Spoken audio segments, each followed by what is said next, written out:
2025년도 교회 표어는 전도함까지 이르는 그리스도와 말씀 사랑입니다. 첫 주일을 빼놓고 두 번째 주일부터 베드로 전서 말씀을 증거하기 시작했습니다. 그래서 그 후로 매주 저희가 스스로 리마인드 해주기 위해서 저희가 팔찌에 구슬을 달기 시작했지요. 자, 오늘도 우리 구슬을 끼고 팔찌 구슬을 끼고 오신 분들 한번 자랑스럽게 한번 이렇게 손 들어 주시죠. 다들 너무 예쁘십니다. 예, 잘하고 계십니다. 예. 지난주 말씀을 요약하자면, 여러분, 저희가 입을 열어서 남들에게 예수님을 증거하고 복음을 증거하고 전도하기 전에 저희가 먼저 악행을 그치며 살자라는 내용이었습니다. 선행에 앞서 우리가 못된 행동을 중단하며 살자라는 내용이었습니다. 그래서 제가 한 가지만 저의 삶 속에 바꿀 수 있다면, 여러분, 저희 가정도 더 행복해지고요, 여러분 직장도 출근하시는데 조금 더 기대가 되시고요, 저희가 저 행동 가운데 남들에게 걸림돌이 되는 게 있는데 그 한 가지만 중단하면, 여러분, 교회에 와서도 서로 만나 교제하는데 여러분 기쁨이 임한다는 그러한 내용이었습니다. 오늘 저희가 5번째 구슬을 달게 되는데, 목사님, 도대체 구슬은 몇 개를 더 달아야 됩니까? 이 손목이 무거워지고 있습니다 라고 하시는 분들이 계시는데, 오늘 마지막 구슬입니다. 5번째 구슬은요, 여러분, 저희가 전도하기 전에, 예수님을 세상에 나가 입술로 증거하기 전에, 여러분, 제가 한 가지 make sure 하고 살고 싶은 게 있어요. 그게 뭐냐면, 내 자신은 은혜를 받고 사는가. 그래서 보라색 구슬을 보실 때는 내가 먼저 은혜를 받는 데 확신을 갖고 살자입니다. 내가 은혜를 먼저 받자입니다. 여러분, 5주 전에 이런 말씀을 드렸습니다. 베드로전서를 소개하는 말씀 가운데 베드로전서 3장 12절 말씀이었죠. 주의 눈은 의인을 향하시고 그의 귀는 의인의 간구에 기울이시되 주의 얼굴은 악행하는 자들을 대하시느니라 하였느니라. 여러분, 성경은 하나님의 눈이 의인을 향하고 계시대요. 여러분, 이 내용을 풀어서 해석하자면, 하나님께서는요, 보편적으로 베푸시는 은혜가 다 있기는 하지만 하나님이 보실 때 의인에게는, 여러분, 특별한 은혜를 그들에게 주신다는 그러한 내용입니다. 의인을 향하고 계시다는 그러한 내용입니다. 사랑하는 여러분, 저희는 스스로 질문해 봐야 돼요. 나는 하나님께서 나에게 은혜를 베풀고 계신다고 하는데 나는 그것을 인지하고 느끼고 깨닫고 살고 있는가? 여러분들은 어떻게 생각하십니까? 하나님께서 여러분들을 대상으로 은혜를 베풀고 계신다는데 여러분 그거 느끼고 사시는지요? 꼭 느끼며 사시고요, 인지하시고 깨달으시기 바랍니다. 여러분, 예배를 드리시는데도요, 하나님의 은혜를 느끼며 사시는지요? 여러분들이 하나님께 드리는 예배가 여러분들에게 의미가 있는지요? 아니면 건성으로 시간을 채우기 위해서, 내가 그저 축복받기 위해서 땅 밟고 가시는지요? 아니면 진짜 진실로 내가 드리는 예배가 하나님에게 영광이 되고 나에게는 의미가 크다라고 생각하시며 사시는지요? 사랑하는 여러분, 하나님의 눈은요, 의인을 향하고 계시답니다. 여러분, 하나님께서 제가 일상 가운데 하나님께서 여러분들을 보호하고 계신다는 것 느끼시는지요? 하나님께서 여러분들을 염두에 두시고요, 여러 모양으로 여러분들과 대화하고 계시고요, 여러 모양으로 여러분들을 만나고 계시는 것도 인지하고 사시는지요? 여러분, 하나님께서는요, 의인을 향해 눈을 그쪽으로 돌리고 계신다는 약속의 말씀이십니다. 여러분, 힘든 와중에도 하나님께서 주시는 화평이 여러분들에게 있는지요? 여러분, 어려운 일을 당할 때도 세상을 원망하며 하나님을 미워하며 저주하며 살 수도 있지만, 여러분, 그런 가운데 하나님께서 여러분들에게 감사할 수 있는 은혜를 베푸신다는 것을 느끼며 사시는지요? 여러분, 저희가 남들을 대상으로 전도하며 사는 것 너무나 중요합니다. 그런데 여러분, 남들이 저희를 볼 때, 저희를 만나서 교제하고 식사하고 운동하고 취미생활을 하는 그 현장에서 저희를 볼 때 저희가 살아가는 모습, 예배드리는 모습, 저희가 하나님께 대한 어떤 우선순위를 두고 살아가는 모습을 보고 이 사람은 좀 다르다라고 생각이 들 만큼 저희가 변화받은 삶을 사는지, 여러분, 저희는 스스로 질문하며 살아야만 됩니다. 여러분, 2000년 전에 오늘 언급되는 지역에 한 교회가 세워집니다.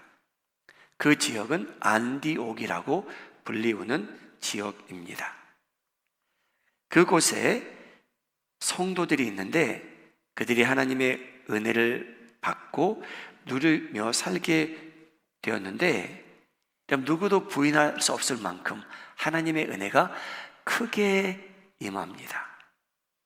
여러분, 초대교회는 여러 면으로 좀 다른 부분이 있었지만 공통점이 있었다면 하나님께서 전적으로 이 교회들을 축복하십니다. 그런데 예루살렘에 예수님의 보혈로 세워진 교회가 있는데, 여러분, 그 교회를 대상으로 이제 핍박이 임하기 시작합니다. 사도행전 11장 19절 말씀. 그때 스데반이라는 성도의 죽음으로 인해 일어난 환란으로 말미암아 흩어진 자들이 베니게와 구브로와 안디옥까지 이르러 유대인에게만 말씀을 전하는데, 여러분이 스데반이라는 성도가 있는데요, 복음을 증거하다가 그 복음을 듣던 유대인들이 돌을 들어서 이 스데반이라는 성도를 쳐서 죽입니다. 순교당한 거죠. 그래서 순교를 당함으로 인해 예루살렘에 있는 교회가 핍박 대상이 되어 그 많은 성도들이, 유대인들이었죠, 그 많은 성도들이 흩어집니다. 그래서 간 곳 중에 하나가 이 안디옥이라는 지역입니다. 예수님을 믿고 사랑하며 섬기던 이 스데반이라는 성도가 순교한 후에 일어난 일입니다. 사도행전 11장 20절 말씀인데요, 제가 함께 읽겠습니다. 시작. 그 중에 구브로와 구레네 몇 사람이 안디옥에 이르러 헬라인에게도 말하여 주 예수를 전파하니. 얼마나 감사한 일인지 몰라요. 왜냐하면요, 예루살렘에서 흩어진 성도들은요 주로 유대인들을 찾아다니며 복음을 전했는데, 다행히도 몇 사람이요, 이 안디옥 지역에 갔는데 헬라인도 포함해서 복음을 전하기 시작했답니다. 여러분, 그로 인해서 이 이방인들이 훨씬 더 많았던 이 안디옥 지역에 교회가 폭발적으로 성장합니다. 그래서 많은 사람들이 예수님을 믿게 되고 구원을 받게 되었다고 성경은 기록합니다. 사도행전 11장 21절, 주의 손이 그들과 함께 하심에 수많은 사람들이 믿고 주께 돌아오더라. 주의 눈이 그들을 향하고 주의 손이 그들과 함께 있어 수많은 사람들이 믿고 주께 돌아오게 되었다고 합니다. 하나님께 영광이었죠. 여러분, 현재 이 안디옥은요, 터키가 이렇게 길게 생겼는데 거의 중간 지점 남쪽에 위치한 도시라고 합니다. 성지 순례를 다녀오신 분들 중에 터키를 방문하신 분들도 계실 텐데 그 지역에 한때 부흥이 일어났습니다. 여러분, 오늘 본문 말씀을 읽게 되면 그 교회를 다니는 성도들이 있었다고 합니다. 세인트라고 불리우죠. 여러분 아십니까? 예수님의 보혈로 죄사함을 받은 여러분들도 성도들입니다. 여러분, 저희가 착해서가 아니고요, 예수님께서 저의 죄를 사해 주셨기 때문에 저희는 그렇게 거룩한 사람들로 하나님께 보인다는 그러한 내용이에요.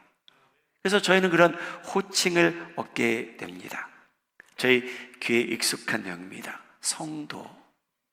그리고 여러분, 저희 귀에 익숙한 단어가 또 뭐가 있냐면요, 그리스도인이라는 그 단어도 저희 귀에 익숙합니다. 크리스찬이라는 단어도 저에게 익숙합니다. 그런데 오늘 본문 말씀을 보게 되면 언제부터 예수님을 믿는 사람들을 그리스도인이라고 불렀는지 저희가 알게 됩니다. 사도행전 11장 26절, 교회 역사인데요, 한번 화면을 보시고 읽어주시기 바랍니다. 시작.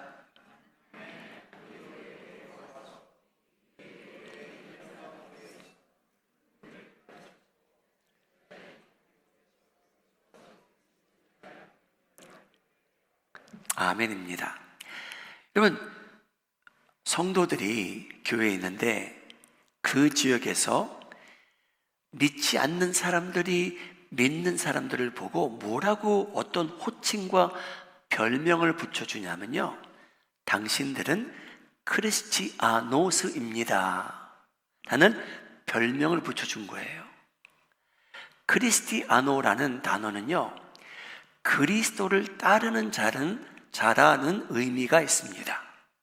그래서 여러분, 예수님을 믿게 된 저희는요, 헬라어 단어로 말하면 크리스티아노스입니다. 우리 옆에 계신 분한테 한번 알려주세요. 자매님은, 형제님은 크리스티아노입니다. 한번 해주세요. 형제님은, 자매님은 크리스티아노스입니다. 우리 크리스티아노 로날도라는 축구 선수가 있습니다. 크리스티아노 로날도 축구 선수를 좋아하시는 분들은 한번 고개를 끄덕끄덕 한번 해 보시죠. 여러분이 마이애미에서 메시보다 크리스티아노 로날도를 더 좋아한다면 몰매 맞습니다. 우리 마이애미는 메시를 더 좋아하셔야만 됩니다. 여러분, 그 아이가 태어났을 때 그 부모님이 크리스티아노라는 이름을 주는데 여러분, 의미가 너무나 예쁘지 않습니까? 그리스도를 따르는 자라, 그런 의미를 갖고 있는 단어입니다. 여러분, 이 안디옥 지역에 살던 성도들이 어떻게 살아갔기에 외부에서 그 사람들을 보고 내가 당신을 보아하니 당신은 그리스도를 따르는 자라고 부르게 되었을까요? 여러분, 저희가 2000년 전으로 돌아가서 그 교회를 방문할 수 있었더라면 저희가 즉시 느꼈을 거예요. 이 교회 안에는 그리스도의 향기를 풍기는 사람으로 가득 찼다.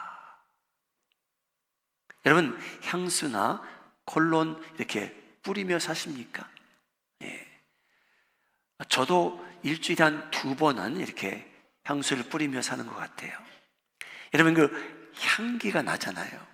저희가 그걸 뿌리면 아무 일을 안 해도 지나가는 사람, 악수하는 사람, 교제하는 사람은 저 향기가 나는구나 라고 알 수 있습니다.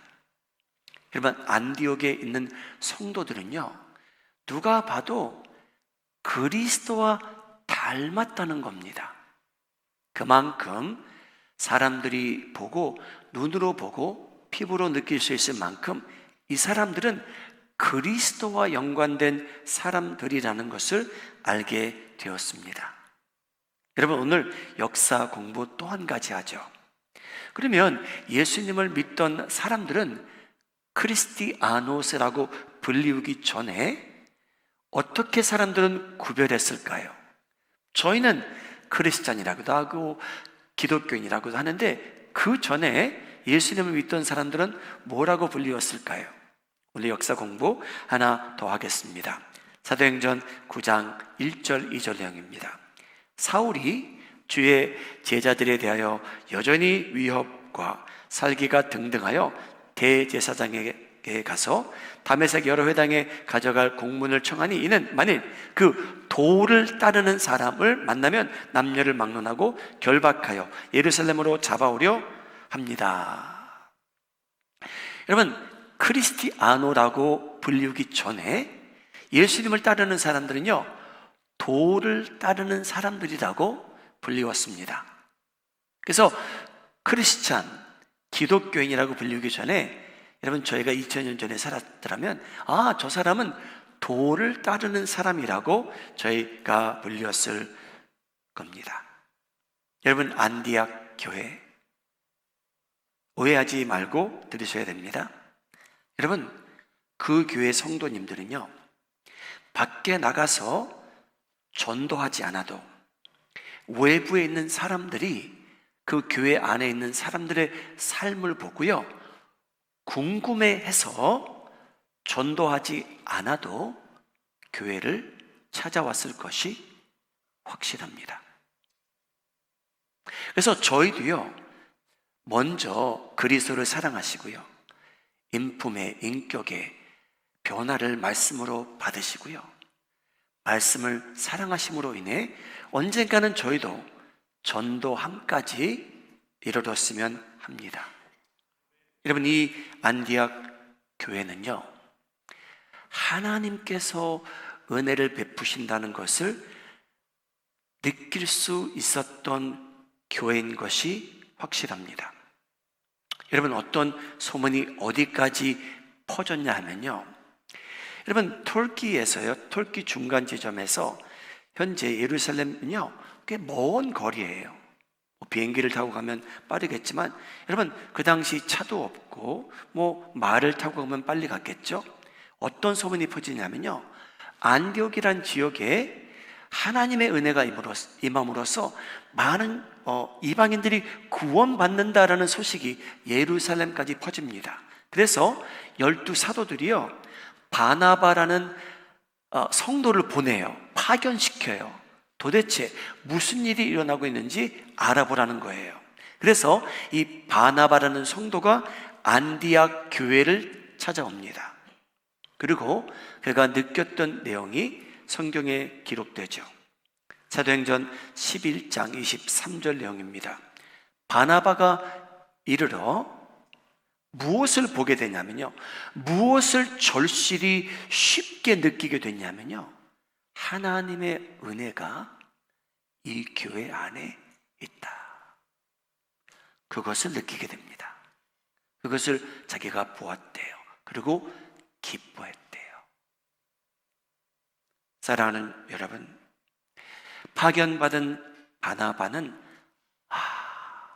하나님의 은혜가 이 교회 안에 있는 것을 보고 기뻐했답니다. 얼마나 아름다운 장면인지 모르겠어요. 사랑하는 여러분, 저희가 하나님을 진지하게 사모하며 예배하며 말씀으로써 변화받고 살아가게 된다면 여러분, 저희도 모이는 그 자리에 하나님의 은혜가 임할 것이 확실합니다. 만일 저희가 안디옥 교회를 찾아가 볼 수 있었다면 저희가 그들이 예배드리는 모습을 볼 수 있었다면요, 그들이 찬양하는 자세, 그들이 진지하게 기도하는 모습을 저희가 볼 수 있었더라면 저희도 그런 느낌이 왔을 거예요. 이곳은 다르다.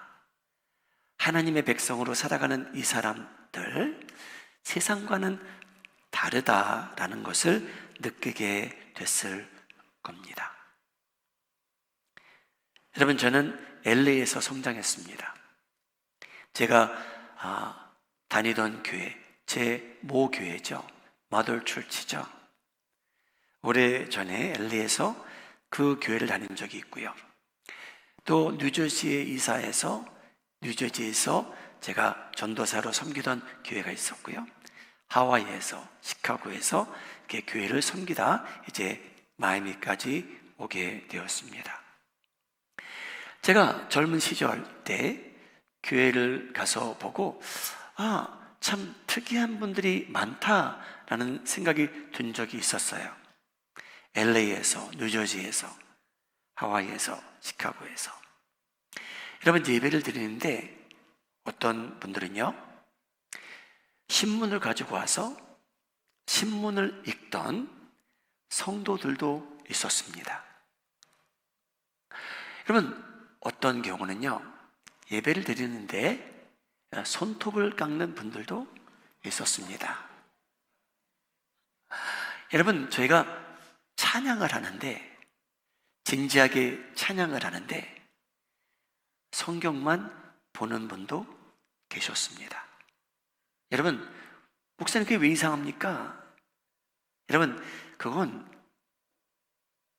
찬양할 때는요, 찬양하셔야 돼요. 왜? 나는 이 교회의 한 성도로서 나는 미래를 함께 하리라. 나는 마음을 함께 담고 하나님을 섬기겠습니다. 이제 그런 자세를 보이는 거죠. 여러분이 여러 지역을 다니면서 예배를 드리는데 여러분, 잡담하는 사람도 꽤 있었던 것 같아요.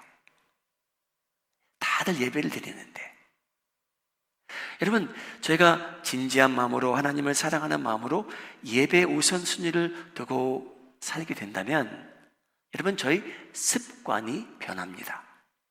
그래서 여러분, 예배를 드리는데 일찍이 와서 예배를 준비하고 기도하고 그렇게 산다면 여러분, 외부에서 저희를 볼 때 저 성도는, 저 크리스티아노스는 뭔가 좀 다르다라고 생각할 것 같아요.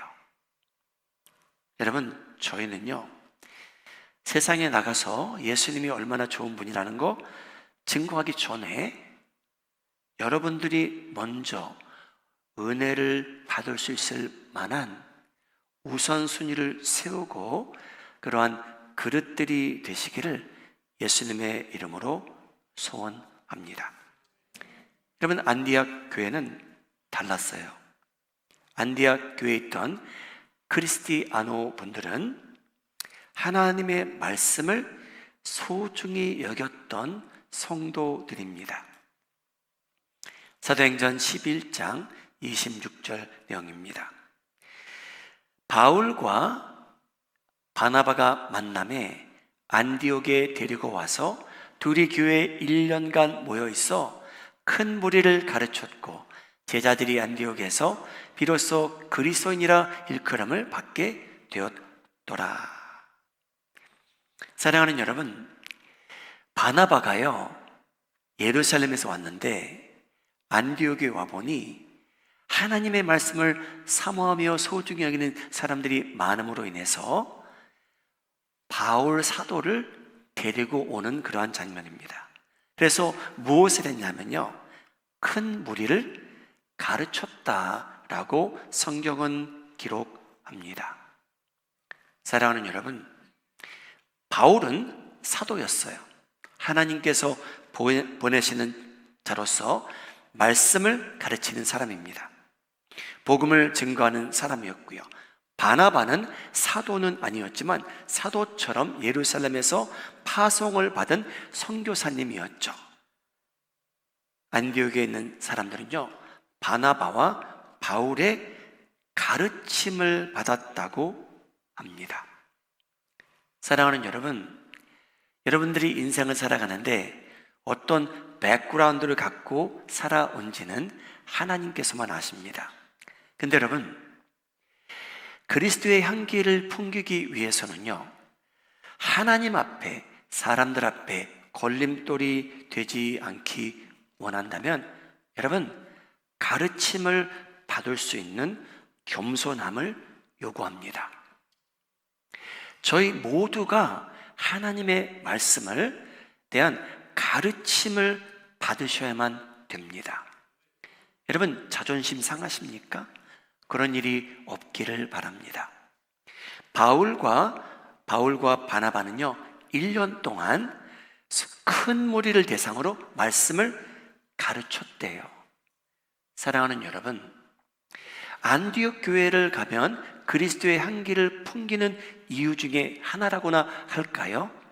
그들은 말씀을 배우는데 힘썼던 사람이라는 말씀입니다.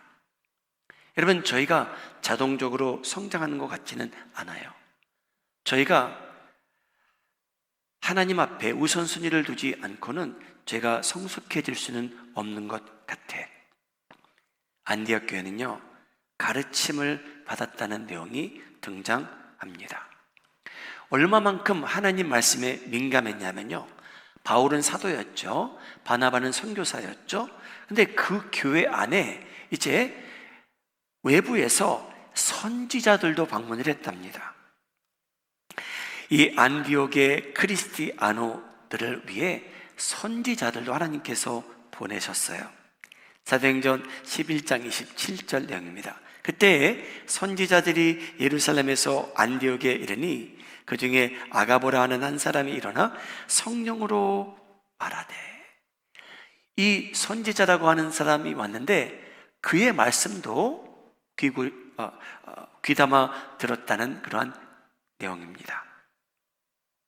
우리 마음에는 장로교회 성도님들, 크리스티아노스님들도 하나님의 말씀을 접할 수 있는 기회에 여러분, 그러한 기회를 잘 살리셔서 의도적으로 하나님 말씀을 통해 도전받으시고요, 변화받으시고요, 여러분 삶 속에 성품에, 성격에 변화가 일어나기를 예수님의 이름으로 축복합니다. 여러분, 세 번째로 이 교회를 방문할 수 있었다면 저희가 무엇을 목격할 수 있었는가 하면요, 이 교회는 선행에 힘쓰더라, 구제에 힘썼다라는 것을 알게 됩니다. 다시 한번 11장 28절 29절입니다. 선지자가 무엇을 예언하냐면요, 천하에 큰 흉년이 들리라고 합니다. 29절 보여주시기 바랍니다. 제자들이 각각 그 힘대로 유대에 사는 형제들에게 부조를 보내기를 작정하였다라고 나옵니다. 여러분, 부조를 보낸다, 개적개혁 번역이거든요. 표준세 번역으로 제가 읽겠습니다. 구제 헌금을 보내기로 하였다. 공동 번역을 읽겠습니다. 교우들을 돕기로 하였다. 여러분, 안디옥에 있는 크리스티아노님들은요, 무슨 일을 했냐면요, 유대 지방의 가뭄으로 인해 사람들이 힘들어합니다. 그 소식을 들었는데 구제 헌금을 걷어서 그곳에 보냈다는 겁니다. 우리 마음이 아닌 장로교의 크리스티아노스님들도요, 저희가 광고만 하면, 여기 있는 모든 성도들 거침없이 그 사랑의 물질을 기여하며 지금도 살고 계십니다. 여러분, 하나님께서 기뻐하시는 일이라고 믿습니다. 여러분, 다시 한번 말씀드립니다. 솔로몬이란 왕이 있었죠. 솔로몬은요, 나는 지혜 있는 사람입니다 라고 자신을 선전한 사람이 아니었습니다. 그런데 그의 지혜에 대한 소문이 퍼지기 시작해서 대륙을 건너갑니다. 그 소문이요. 그래서 여러분, 외부에 있는 VIP들이 그 소문 한 가지만 듣고 솔로몬이 얼마나 지혜로운 왕인지 보자 궁금해서 온갖 선물을 갖고 솔로몬 왕을 찾은 적이 있었습니다. 사랑하는 여러분, 가장 이상적인 전도의 방법은요, 저희 크리스티아노스들이 선하게 살아가는 길밖에 없습니다. 여러분, 저희가 외부에 나가서 아무리 예수님을 외쳐도요, 그들이 저의 삶을 볼 때, 저의 행동을 볼 때 저희가 본이 되지 않으면 여러분들이 전도하는 내용이 역효과를 가져오게 될 것입니다. 그래서 여러분, 저희가 전도하지 말자는 내용 절대 아니고요, 먼저 저의 행실을 살펴보자는 겁니다. 여러분, 저희가 사랑하며 살았으면 합니다. 사랑하는 여러분, 저희가 말을 조심스럽게 했으면 좋겠습니다. 사랑하는 여러분, 저희가 남들 앞에서 자신을 나타내지 아니하고 겸손히 살아갔으면 합니다. 저희가 선행에 앞서 저희의 못된 부분 한 가지씩 중단시키며 살았으면 합니다. 저희가 남들에게 전도하기 전에 먼저 은혜 받은 모습으로 살아갔으면 합니다. 이것을 스스로 상기시켜 주기 위해 제가 이 팔찌를 달게 되었습니다. 사랑하는 여러분, 오늘 제가 자석에 비치된 오늘 보라색 구슬을 달 자격이 생기셨습니다. 그 내용이 뭡니까? 내가 먼저 은혜 받기 위해 최선을 다하자입니다. 여러분, 빛이 된 우리 보라색 구슬 이제 가져가시고요, 때가 되면 그 구슬을 꼭 팔찌에 끼고 직장에서 또 식구들 사이에서, 친지들 사이에서 궁금해하는 사람들이 있다면 은혜스럽게 기도하는 마음으로 조심스럽게 우리 예수님을 자랑하시는 우리 성도님들 되시기 바랍니다.